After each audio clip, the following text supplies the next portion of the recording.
I work at a skilled nursing facility in Richlands, Virginia. In this area, we have a prominent number of patients with congestive heart failure as well as chronic obstructive pulmonary disease.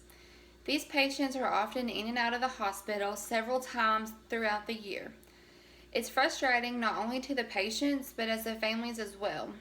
It creates such a financial burden on the patients and families that they often just don't know what to do. How would the patients feel if they could receive the same care that they get at the hospital within their own home? I'm sure they would be open to it in most cases. In the area that I live, the word hospice is a bad word. It often infuriates patients and families due to the fact that they associate it with instant death and dying. That is not the case. What is hospice? Hospice is a team of a physician, a nurse's aide, a nurse, a physical therapist, occupational therapist, speech therapist, as well as a dietitian and a chaplain if needed.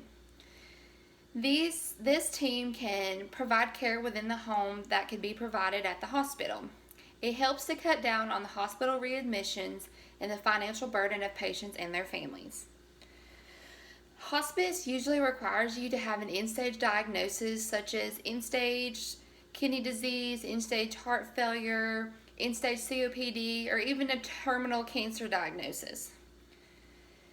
Often the patients do have a 6-month life expectancy or less, depending on the disease and how fast it's progressing.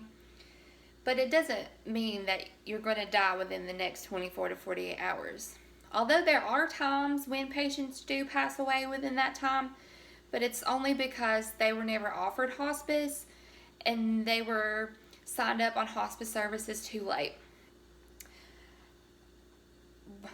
The only thing that's not covered under hospice is any kind of treatment that may be given to help cure your disease.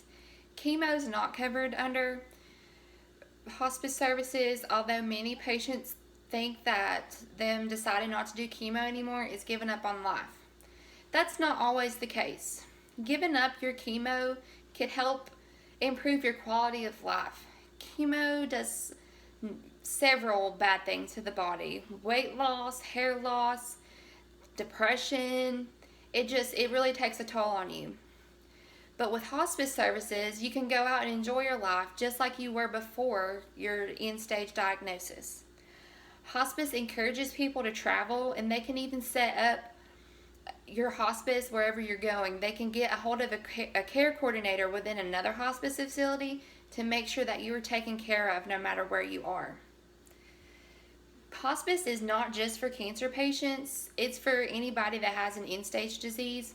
Alzheimer's is a big majority of hospice patients due to the fact it's so much easier to keep your mom or dad or another family member within the home. It's hard to get these patients out of the home to doctor visits, to the grocery store, wherever they may need to go. They don't understand where you're taking them, why you're taking them, and they might not even understand who you are. A doctor has to review your chart every 6 months to determine eligibility. As long as you have a decline in your medical status, you can stay on hospice services. One benefit of hospice is that care comes in the home.